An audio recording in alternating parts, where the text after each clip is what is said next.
Doctors, what is the scariest thing a patient has ever done/said? This isn't technically a haunted house story, but it's easily one of the best scares I've ever witnessed. Back in 1967, I was still an Air Force brat, which meant I could see movies super cheap on base. Admission was only 10 cents, and popcorn was 15 cents. My mom was a huge Audrey Hepburn fan, so she decided to take me to see Wait Until Dark. Honestly, I don't think she even knew what the movie was about. Of course, being in 8th grade, it was way too uncool to sit with your mom, so I chose a seat closer to the front. It was a packed theater, so I ended up sitting next to a young lady who, of course, was with her date. Interlude. If you haven't seen Wait Until Dark, you should totally check it out on Amazon Prime for just $2.99. Big spoiler ahead. If you want to watch the movie, stop reading now. Here's the basic plot. Audrey Hepburn plays a blind woman whose apartment gets invaded by 3 thugs looking for a heroin-filled doll that her husband accidentally brought into the country. To level the playing field, Hepburn's character disables all the lights in her apartment, but forgets about the one in the fridge. The head thug uses that fridge light to his advantage to attack her. After a tense struggle, Hepburn manages to stab him, and we all think it's over. Everyone in the theater lets out a collective sigh of relief. Boy, were we wrong. As Hepburn walks through the light from the fridge, the thug suddenly leaps out of the darkness and grabs her ankle. Let me tell you, at that moment, most of us in the theater nearly crapped our pants. Now, here's where it gets interesting. The boyfriend sitting next to me had already seen the movie, but the girlfriend hadn't. So when the thug jumped out on screen and grabbed Hepburn's ankle, the boyfriend thought it would be hilarious to grab his girlfriend's ankle right then. Well, she didn't take too kindly to that. She ended up leaping straight into my lap and, peed on me. And no, I wasn't into it like R. Kelly, let me tell you, based on the cursing and the fists flying around, I'm pretty sure that was the last date for those two. During my trauma surgery rotation in med school, we had a 16-year-old patient who told us, "My stomach hurts," just before being intubated for an exploratory laparotomy. He had been shot in the abdomen. As we opened him up, we discovered that the bullet had torn through his aorta. He didn't survive. Those words, "my stomach hurts," were so innocent, especially coming from a kid. He had no idea just how serious it was, and I can't blame him for that. It's a moment that's stayed with me ever since. As a resident working off service, I looked a woman straight in the eye just before we were about to intubate her. There was so much fear in her gaze, and she whispered, "Don't let me die." She had severe esophageal and rectal varices, complications that had never been properly treated. She passed away that night in the OR. I still think about her sometimes, her eyes, her plea, and it stays with me. The scariest moment I've had working in healthcare didn't come from a patient. It came from a nurse who called me to report an outbreak of rabies at one of the nursing homes I managed. I had to force myself to stay calm long enough to ask the right questions. Thankfully, English wasn't her first language, and it turned out she'd mixed up 2 words. She meant scabies. I'm not a doctor or a nurse, but I'll never forget this experience. One of my uncles had stage 4 pancreatic cancer. He was a tough guy and, true to form, didn't trust hospitals. Despite being in unbearable pain, he avoided seeing a doctor until it was far too late. When he finally did, the prognosis was grim. He had maybe 6 weeks left.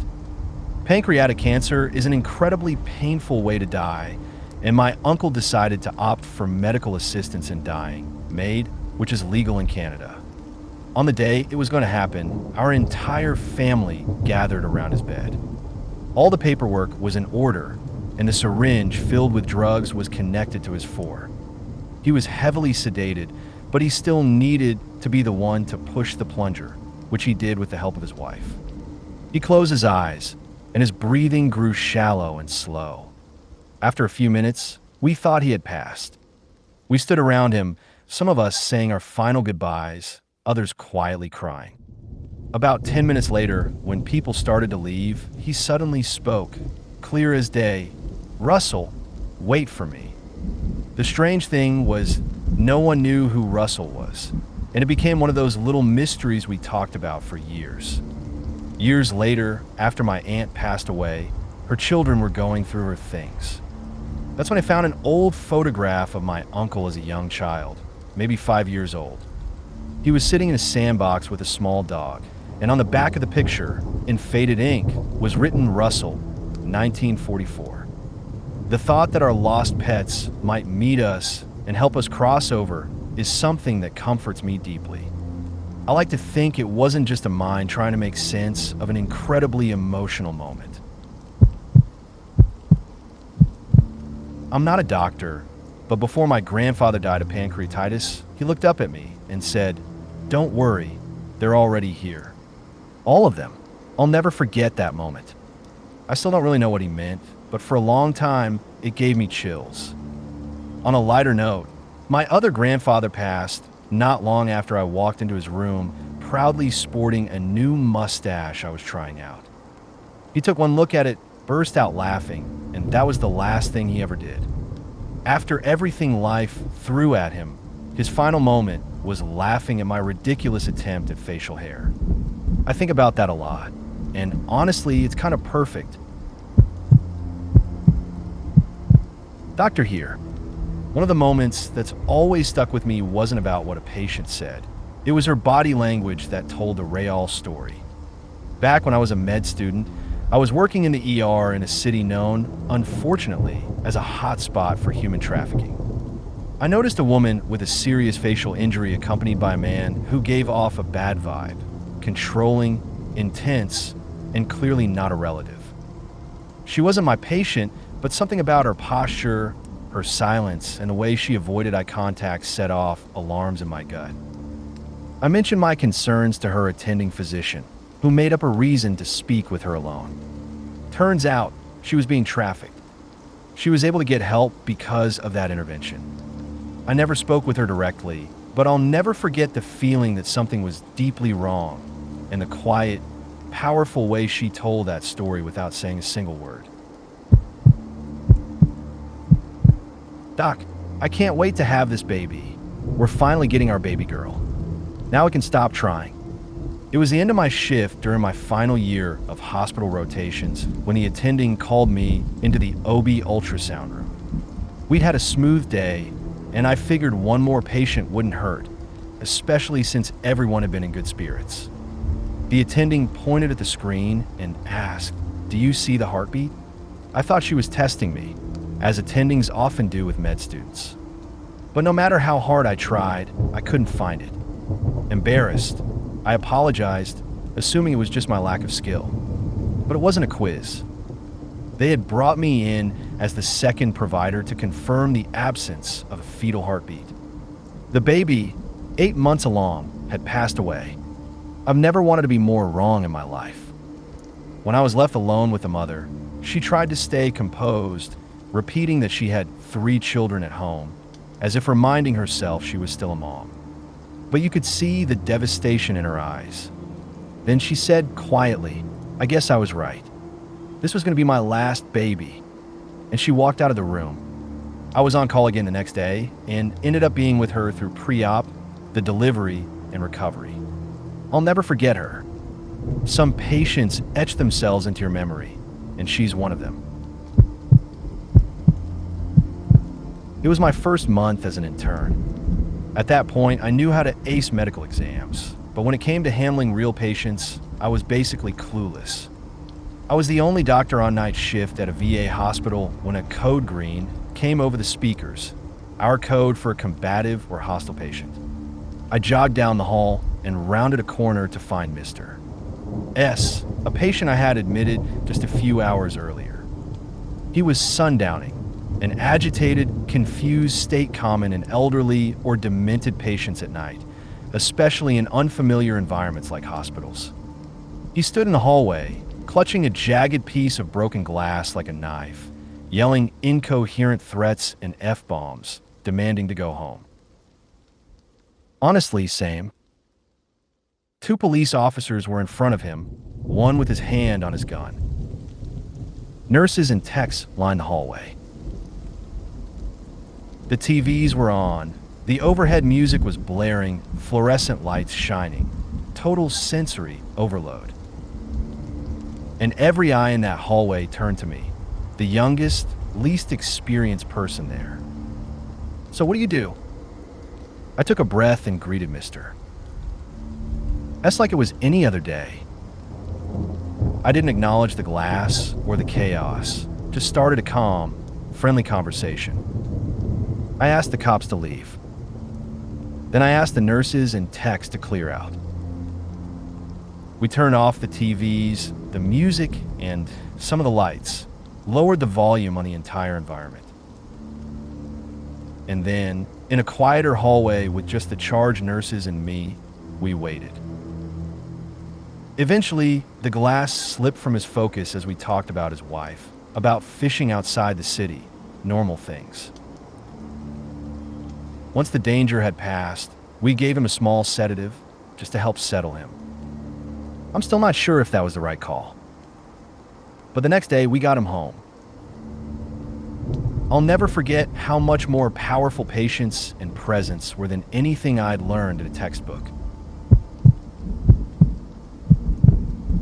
I'm not a doctor, but I am a nurse. One experience that stuck with me involved a psychotic schizophrenic patient. She really got to me, and not in the way you'd expect.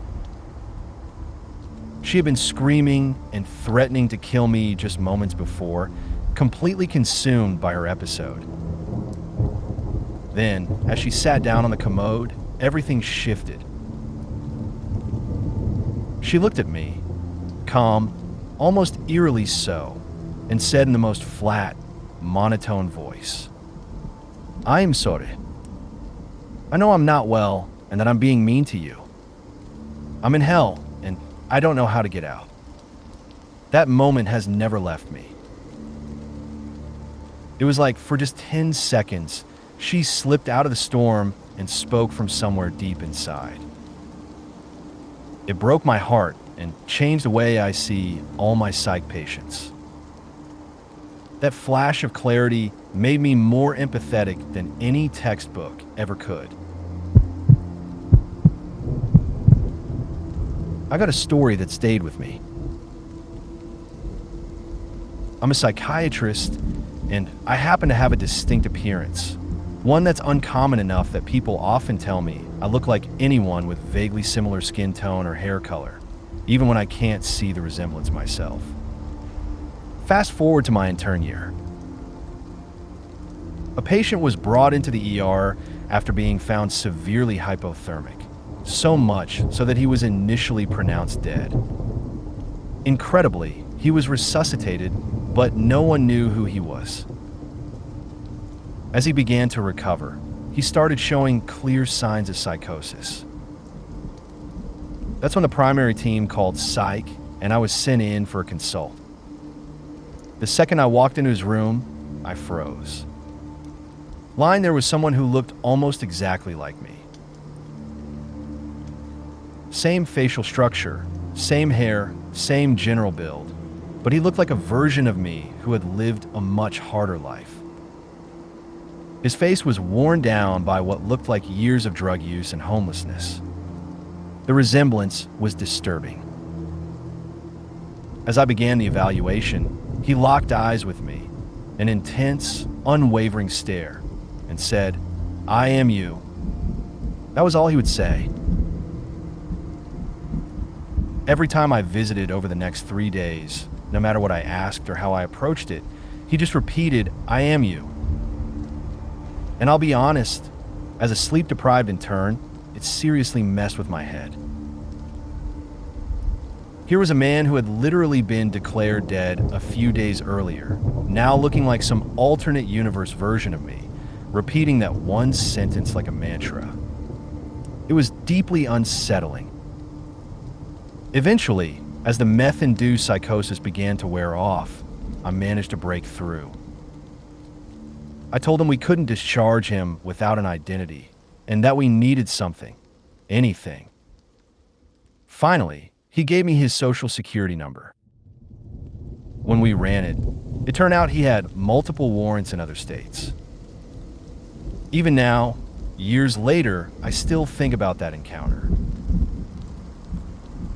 I've seen a lot in psychiatry, but that one stuck with me, not just because of what he said, but because for a few days it felt like I was staring at a version of myself that had been completely lost. Back when I was a CNA working in hospice care, I was called in to assist a nurse with a patient who was particularly volatile.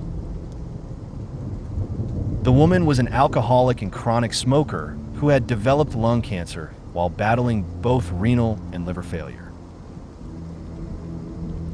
She'd recently had a close call in the hospital and coded briefly. After that, she became insistent that no man be allowed in her room.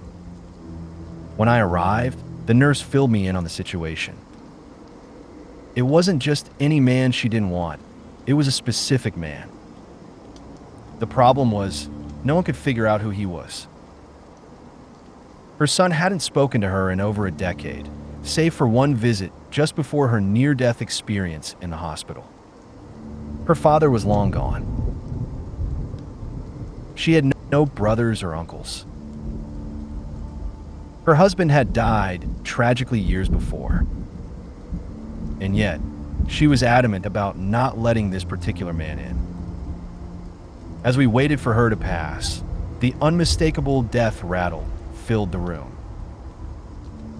The atmosphere grew heavy with anticipation. The nurse and I exchanged glances, knowing she'd just taken her final breath, until, suddenly, she sat up and screamed. "He's here. You've let him in. He's here."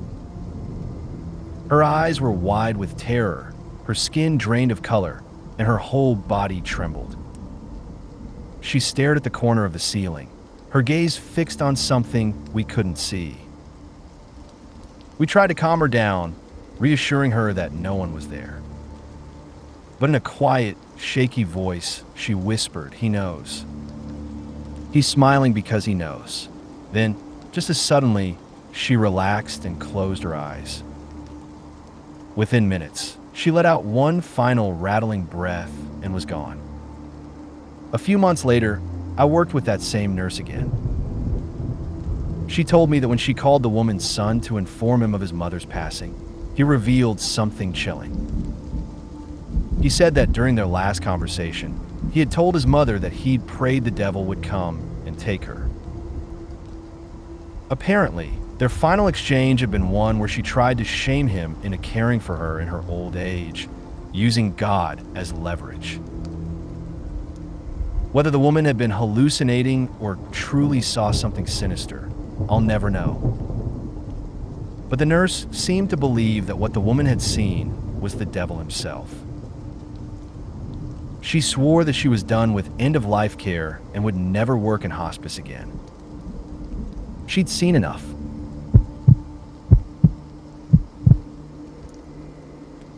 One of the most unsettling things I've ever heard as a doctor came from a patient who, completely calmly, said, "I see the man in the corner again. The thing was, there was no one there." The patient was fully alert, aware, and oriented, but their vitals were plummeting rapidly. Just moments later, they coded. Another haunting moment occurred with a patient who had been brought in after a traumatic accident. Right before we wheeled them into surgery, they grabbed my wrist and whispered, "Don't let me die, Doc." Their vitals were stable, but despite every effort we made in the OR, they didn't make it. The things patients say, particularly in their final moments, have a way of staying with you long after the shift ends. Some things you can't forget. This isn't really something a patient said, but it's one of the most unforgettable experiences I've had as a trauma surgeon. It was during a shift when I got called in for a bad car accident.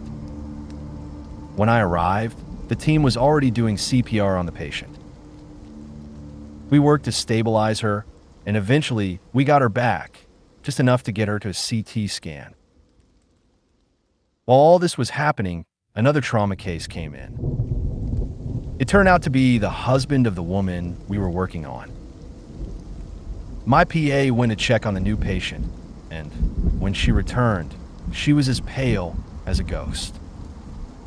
John just came in next door as the new trauma. I think that's Emily. I froze. I looked over at the patient we'd just revived. Her face was so mangled that I didn't immediately recognize her. But then I caught a familiar scent of her perfume, and it hit me like a punch to the gut. I almost fainted. The woman on the table was Emily, another PA on our trauma team. She'd been so badly injured, I hadn't realized who she was at first. But the smell of her perfume made it clear. Emily passed away a few days later from severe brain injuries.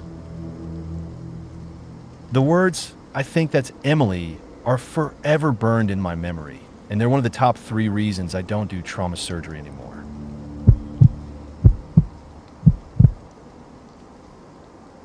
This may not be what you're expecting, but the moment that truly scared me to respond was when a little girl, probably around 7, stopped me while I was talking to her mom. She looked up at me and asked, very calmly, if I was a doctor. I said yes, and then, without hesitation, she asked, "Is my dad going to die?" Her father was intubated on 2 pressors, battling a multi-drug-resistant infection on top of a hematological malignancy. The reality of the situation was that the honest answer was most likely. What made it terrifying was finding the balance between being honest and not adding to the trauma of a young child who might carry that moment with her for the rest of her life. I wasn't part of the primary team, just a consultant, so I wasn't designated to discuss goals of care or give a prognosis. But she asked me directly, and I had to respond. So I told her I didn't know. I explained that her dad was very, very sick, and it might take time to understand what would happen. I reassured her that a whole team of doctors and nurses was working as hard as they could to help him get better. He passed away several days later. As a CNA at the time, I witnessed an unsettling case in the ER that still chills me. A young woman was brought in for behavioral issues, her family reporting weeks of sleeplessness. Initially, she was eerily silent before suddenly turning on herself, biting her own wrists. The decision was made to apply violent restraints, which triggered an explosive reaction. It wasn't just struggling, it was a primal, guttural screaming devoid of recognizable words, like something tormented and possessed. This intense episode eventually subsided, leaving her strangely calm once more. Medical tests came back negative across the board, except for the CT scan, which showed nothing conclusive. Then, chaos erupted again. The sitter's terrified shout, "She got out," jolted us into action. The woman had somehow ripped through the violent restraints, her skin raw and bleeding where they had been. Immediately, she began slamming her head against the floor. An RN rushed to intervene and was met with a brutal kick to the chest, sending the tall man crashing backward through the doorway. In the ensuing struggle, I was scratched, the doctor was punched, and even security sustained a bite. Finally, the doctor managed to sedate her with a powerful injection. We briefly allowed ourselves to breathe, starting the paperwork for our injuries, assuming the sedation would hold. But less than 5 minutes later, she was awake and screaming again, the same inhuman sounds echoing through the ER. This cycle of violent outbursts and brief respites continued throughout the entire night. Her condition was too unstable for the behavioral health unit, and with hospital capacity stretched thin due to COVID, she remained an inpatient in the ER. It was the longest, most disturbing night of my career. The next day, she was still there, her violent state precluding transfer to a regular unit even if space had been available. Days turned into a horrifying blur of screams and aggression. Then, her eyes glazed over, devoid of any recognition. A feeding tube was inserted, but her body continued to deteriorate. After 9 days, she passed away. It took 8 long months for the pathologist to finally determine the cause of death. It was an incredibly rare prion disorder, a condition that, in an astronomically small percentage of synthetic opioid users, can sometimes manifest. To this day, that case remains the closest thing I have ever witnessed to actual demonic possession.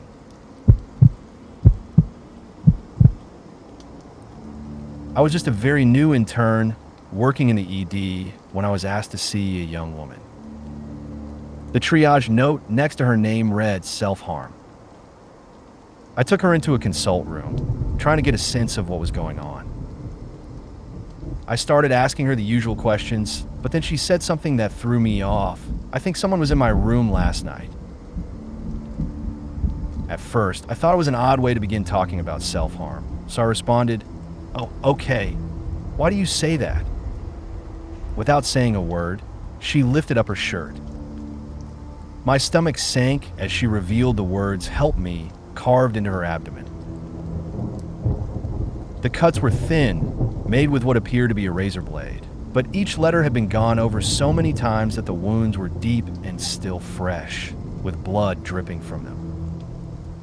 I looked at her, horrified, trying to process what I was seeing. And then, in a quiet voice, she said, "I don't know who, but someone must have done this to me while I was asleep because I don't remember doing it to myself." The psychiatrist who saw her after me suspected dissociative amnesia, but beyond that, I don't know what happened to her. I can't remember the details, just that moment. That encounter was about 20 years ago, but I can still feel the unease it left behind. It's one of those experiences that never quite leaves you. As a nurse, I've had my fair share of patients with psychosis who tell me they see someone in their room. It's never something that scares me. When it happens, I make sure not to acknowledge where they're looking because pointing out the hallucination can make it feel more real to them. Instead, I focus on doing a thorough assessment. Are they hearing voices? Are those voices telling them to harm themselves or others? I encourage distractions, offer a listening ear if that's what they need, and administer whatever medication is necessary. It's the other nurses who tend to get freaked out by it. I've also had many dying patients tell me they see family members or angels in the room. In these moments, the patients never seem scared. In fact, they often appear comforted. If it helps, I encourage them to focus on those figures they see. Most of the time, they pass shortly after. It's a strange part of the job, but over time, you learn to navigate the fine line between the reality of the situation and the peace it brings the patient in their final moments.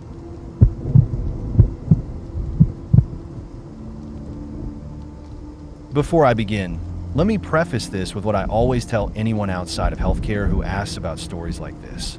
You realize you're asking me to flip through a filing cabinet of nightmares and pick the ones that stand out the most, right? One of the most unforgettable moments was when EMS brought in a bloody woman, wrapped tightly in a blanket. They found her lying on the side of the road, and she was screaming in pain every time they tried to unwrap her, so they decided it would be faster to bring her in as she was. She had clearly been bludgeoned.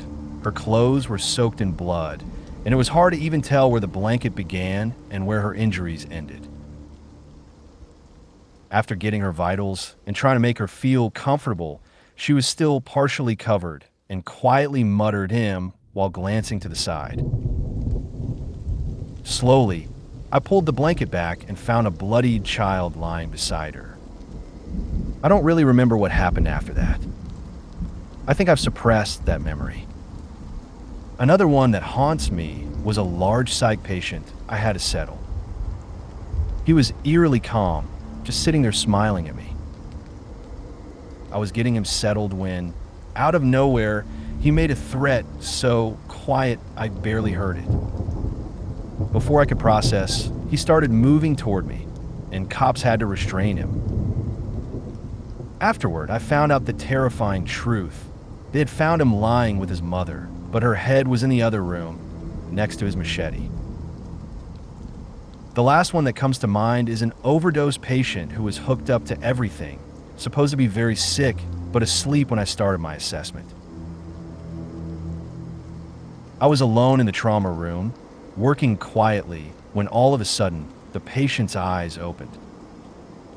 He simply said, "Sorry," and then began strangling me with the wires. The other nurse, who was on the other side of the curtain, heard the struggle and rushed over to save me. She was an older nurse, but the way she moved, practically hog-tying the violent patient with just the sheets, convinced me she had to have been ex-CIA or something. Out of all of these, I can't really pick one that stands out more than the others. Each of them left a mark on me in their own way. I'm a psychiatrist, and the scariest encounter of my career happened during my training. I was rotating at the county hospital, working with some of the most acutely ill psychiatric patients. One morning, during rounds, a very psychotic patient became extremely agitated. I watched in horror as he punched through the plexiglass window of the nurse's station. His target was one of my colleagues. In that instant, I quickly directed the med students to safety and rushed to join my colleagues and the nurses to help contain the situation. The patient was completely out of control, and things escalated fast. He violently attacked one of the cops who had rushed to our aid, and then, with terrifying strength, he broke open the doors to the psych unit. It was an all-hands-on-deck scenario as we struggled to restrain him. I had never seen such fear in the eyes of the nurses before. These were seasoned professionals who had dealt with countless psychotic patients, many of whom became aggressive at times. But this was different. The sheer violence of the situation was unlike anything I'd witnessed. The second most frightening encounter happened while I was on call at the same unit. It was well after midnight when a large, bulky male patient asked to leave against medical advice, AMA. He was psychotic and unsafe to discharge. His speech was erratic, and while some of what he said didn't make sense, there was a look in his eyes, this eerie glint, that told me he was hallucinating.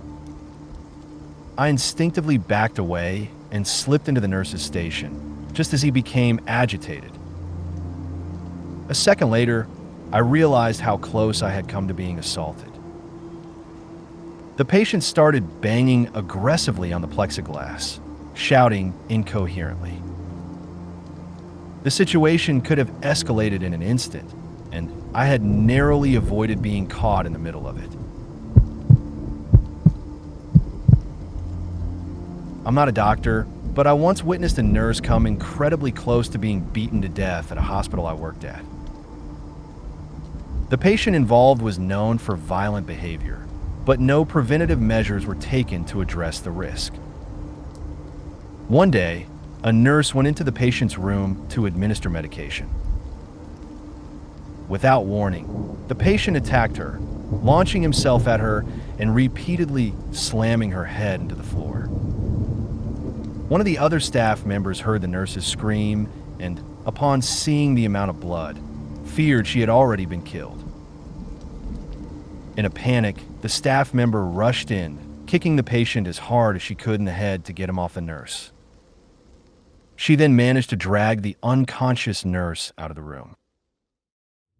I don't remember the details of what happened after, but thankfully, the nurse survived, though with permanent damage.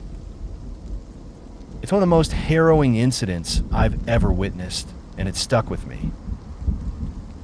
The whole situation was a stark reminder of how critical it is to take precautions and ensure staff safety in environments like that. At 18, I traveled to Haiti to assist with the hurricane relief efforts about 6 months after they began. We ran a pop-up clinic for people who were still in desperate need of medical care, and I spent about 3 weeks there working alongside a team of volunteers. One day, a patient came in who was my age. He was on crutches, and I could see that something was seriously wrong with his leg. He had a large shard of dry wood embedded in his shin, which was swollen, green, and obviously infected. The doctors quickly set to work removing the wood, only to discover the horrifying truth. It wasn't just wood. It was exposed bone from a brutal fracture that had occurred 6 to 8 months earlier. The fracture had never been treated, and somehow this young man had survived all that time. I could only speak a little Creole, but he still managed to tell me about the intense pain he had endured. He told me how much he longed to be able to run and play kickball with his friends again. I remember thinking, how did he survive this? I've never been able to shake that image or the strength he showed in such a dire situation. Dante, wherever you are now, I hope you're doing well. I still think of you and wonder how your life turned out.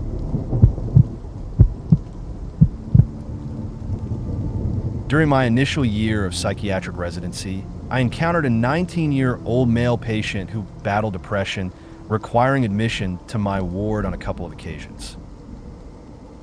Following those stays, he began attending regular follow-up appointments and showed significant improvement. I remember a particularly bright day when he visited the ward, bearing sweets and expressing heartfelt gratitude for our care. It was a deeply rewarding moment, a source of immense pride, as he was among the first patients I had the privilege of helping in the field of psychiatry. That same night, I was on call. Around 3 a.m., I went to the main entrance to retrieve my food delivery. As a car approached the ER, I noticed legs protruding from the back. An unsettling feeling washed over me. The pants looked familiar. I walked over to the ER, a knot of apprehension tightening in my stomach to see who it could be.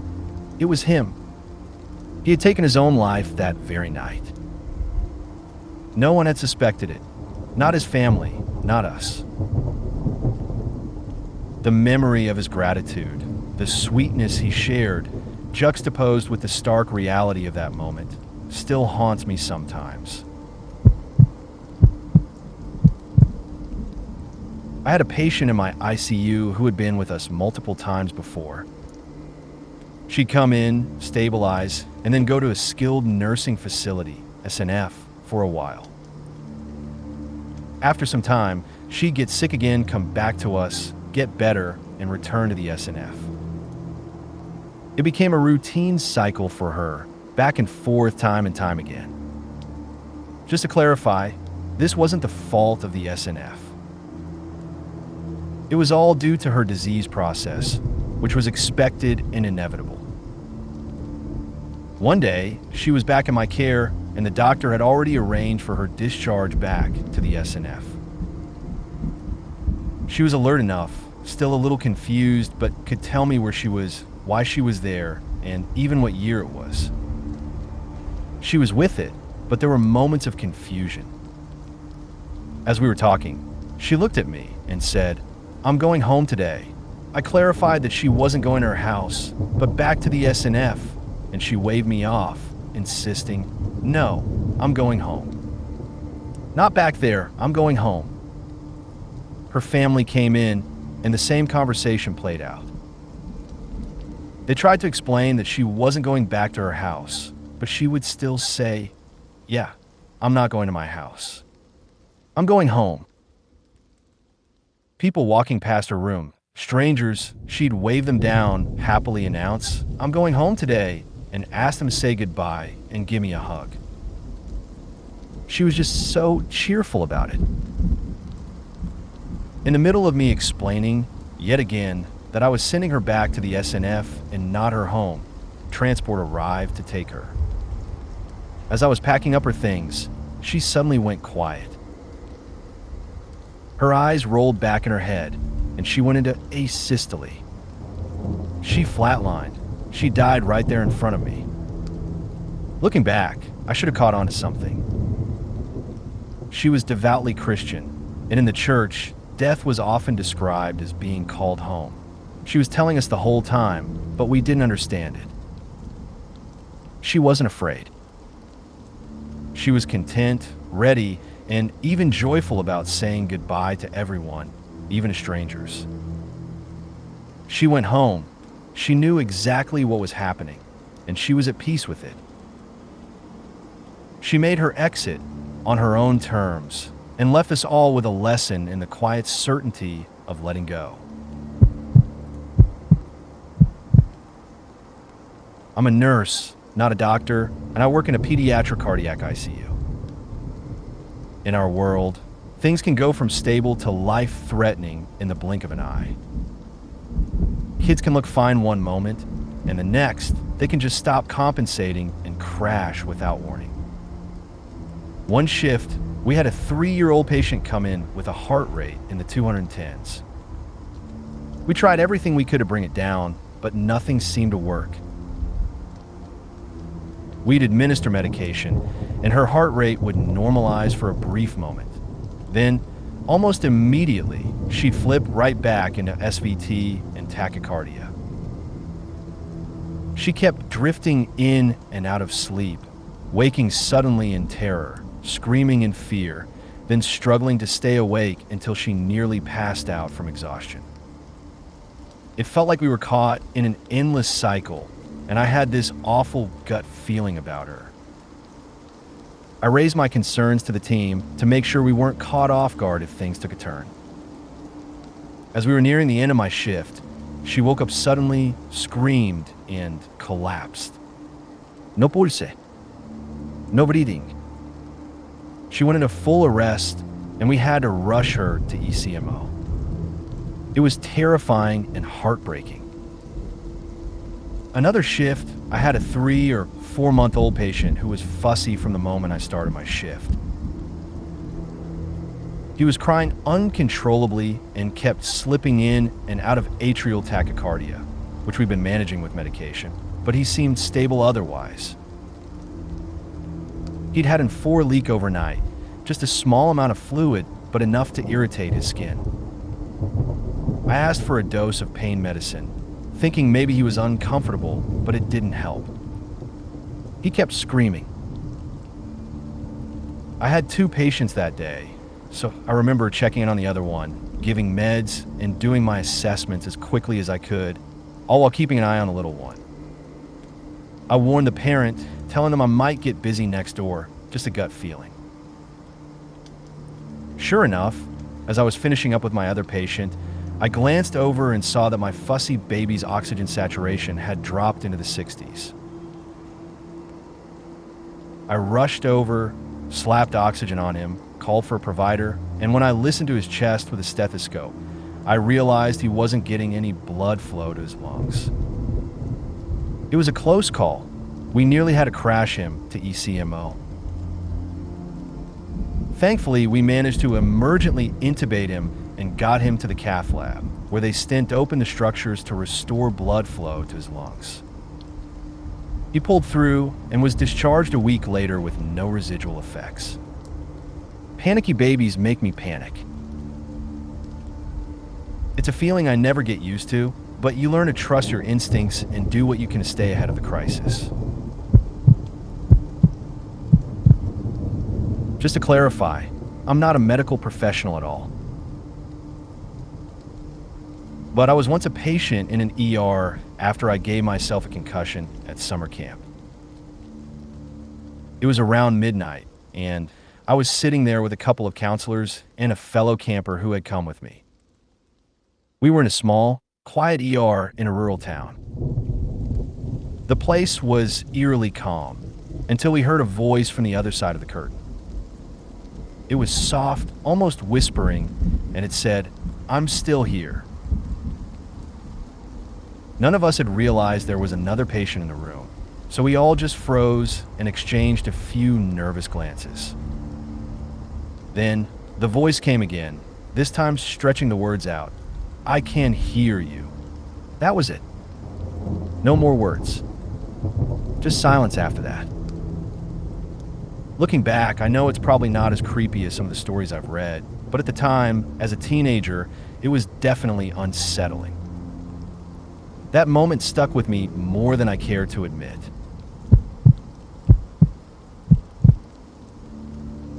I'm not a medical professional, but there's a conversation with my grandmother I'll never forget. It happened after one of her sisters passed away. Grandma told me that she'd been on the phone with her sister, and at one point my great aunt started talking like their late father was in the room with her. That's when Grandma realized her sister didn't have long. A few days later, my great aunt passed away. Then, Grandma looked me straight in the eye and said, "That's how you'll know when it's my time. If I ever start talking to your grandfather or your late Aunt Margaret, you'll know I'm about to go." Fast forward 20 years, and I had moved out of town. One day, my mom called me to say that Grandma was getting to the point where she needed to stay with someone. So, she was living with one of my mom's sisters. Mom told me that Grandma had been admitted to a nursing home that night because she was starting to hallucinate. She was having full conversations with not just her late husband, but with several other relatives who had passed. I felt this sudden chill and immediately said, "Mom, it's her time. She won't make it through the night." And sure enough, the time of death was recorded at the exact moment I felt that chill.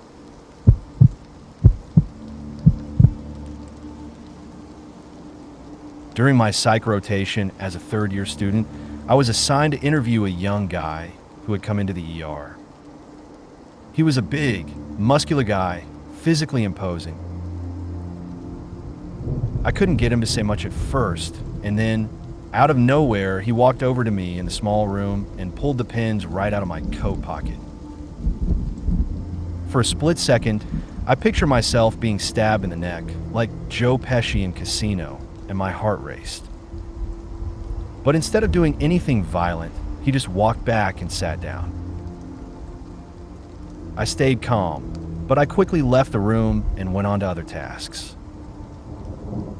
About an hour later, I saw 4 police officers tackling him to the ground, putting restraints on him. A few days later, I bumped into him again on the ward. He apologized for his behavior. I wish I could remember what his diagnosis was, but I never did find out. It was a strange, unsettling experience. I'm not a doctor, but I had a hospital stay a couple of years ago when my Crohn's disease was flaring up. While the first-year doctor was checking me over, I casually mentioned that I've been feeling this weird, persistent sense of unease, like something was about to go wrong, a heavy feeling deep in my chest that I couldn't shake. I've never seen someone's head snap up so fast. Turns out that impending sense of doom is an actual symptom, and it can be a sign that you're about to have a heart attack or go into anaphylaxis. Luckily, I was fine. The feeling of doom disappeared as soon as I was put on biologic medication.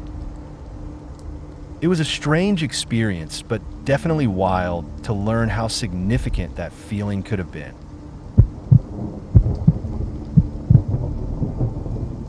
I work as an ER nurse, and when I was starting out in a rural ER, we had a Hmong woman come in who claimed she'd fallen.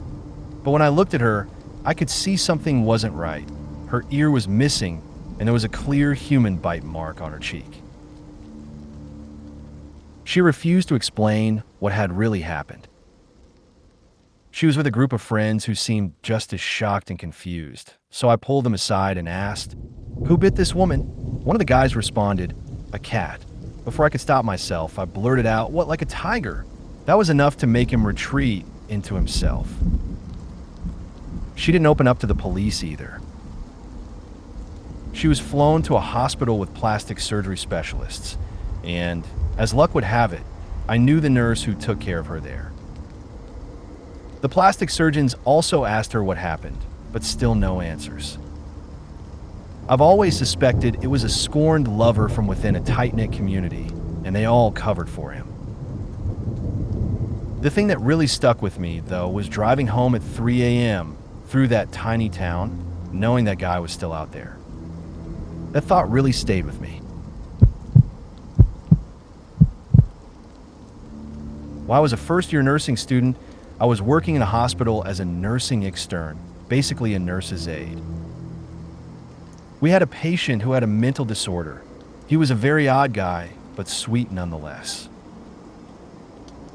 I remember a couple of mornings when I went into his room to do his vitals for his nurse, and he would tell me, "You're the only one who's nice to me.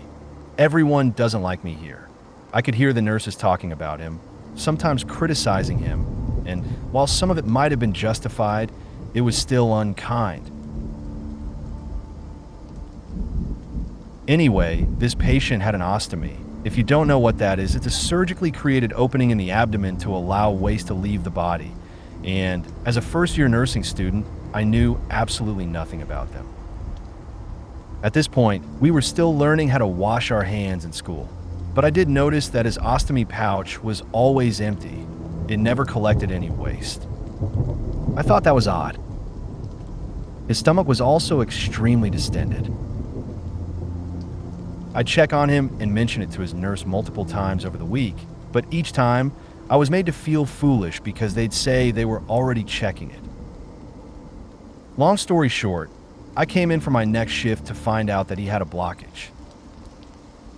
The waste had built up so much that he started vomiting it out of his mouth, and ultimately, he choked and suffocated on his own waste.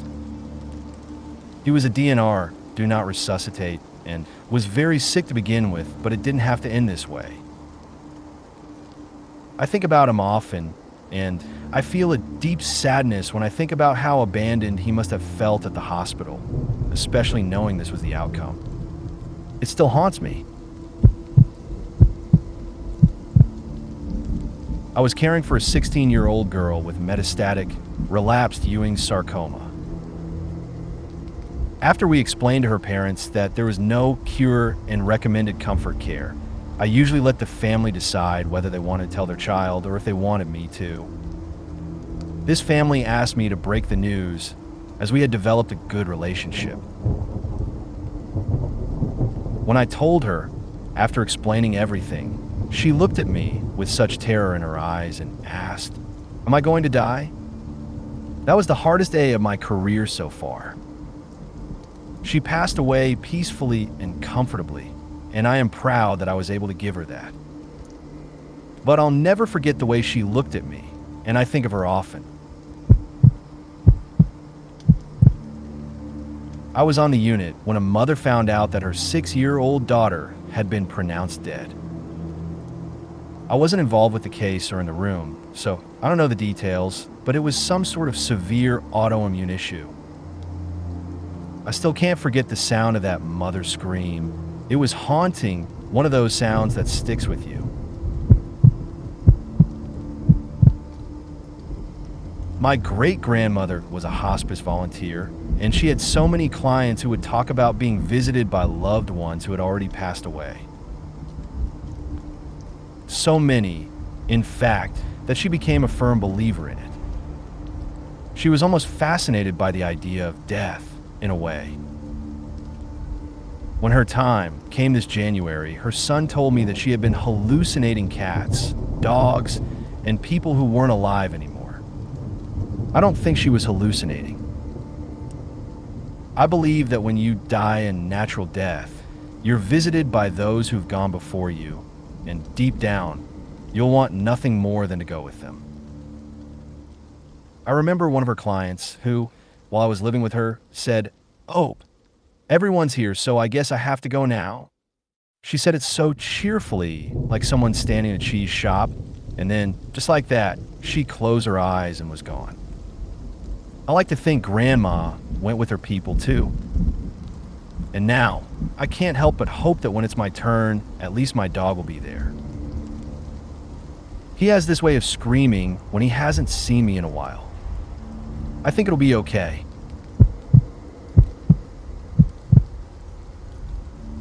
When I had my son, 21 years ago this week, he was tiny and couldn't regulate his temperature, so he was transferred to the children's hospital shortly after birth.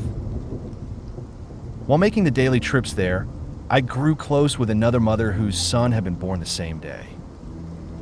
We would walk the halls together each morning, checking in on our babies. She had lost 3 pregnancies before, all in the second trimester. This time, she made it into the early 3rd, but then she tripped over her dog and fell. That same day, her baby was born. My son was discharged after a week, and we didn't stay in touch. But about 3 months later, I ran into her and her husband while out shopping. She took one look at my baby, sleeping peacefully in his pram, and silently walked away.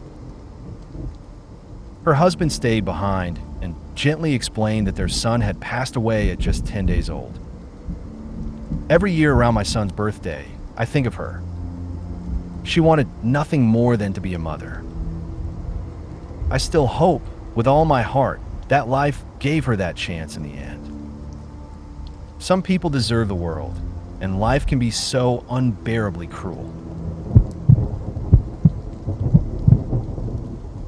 A few years ago, when I was working at an assisted living facility, I got a call late during a PM shift from the other building. The 2 staff members over there were locked inside the nurse's station, and not by choice. The facility's resident wanderer, a gentleman with dementia, had decided that he absolutely despised them and was trying to beat the hell out of them. I ran over to help. I'd seen the guy around once or twice, but I'd never actually worked with him. Thankfully, he was pretty short and wiry, but he had a solid reputation for being extremely combative. As I approached, I had about 2 seconds before he'd figure out I was one of them. So I smiled big, stuck out my hand, and said, "Mister, so-and-so, how the hell are ya?" That brief moment of confusion bought me just enough time to steer him away from the door. I leaned into the act and asked, "What the hell are those girls up to now, huh?" He launched into a rant about how they were all nuts and how he was just trying to get home. I nodded along, walked him over to a couch, and sat down with him, pretending to look up phone numbers so I could call him a ride. The only thing that saved me was how deeply confused he was at that stage. After a few minutes of casual conversation and distraction, the situation de-escalated, and I was able to leave without any further drama.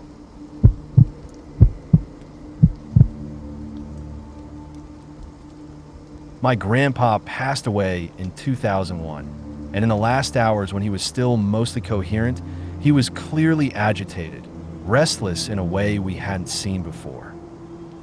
We all knew the end was near, and he was struggling. The last time he got up to use the bathroom, my mom and aunt were helping him back to his chair when he suddenly resisted sitting down. He said, "I need to go somewhere, but I'm not sure where." He fell asleep shortly after that and never woke up again. That moment has stuck with us ever since. If you made it to the end of the video, thanks for watching. Don't forget to like, subscribe, and share, and we will see you in the next video.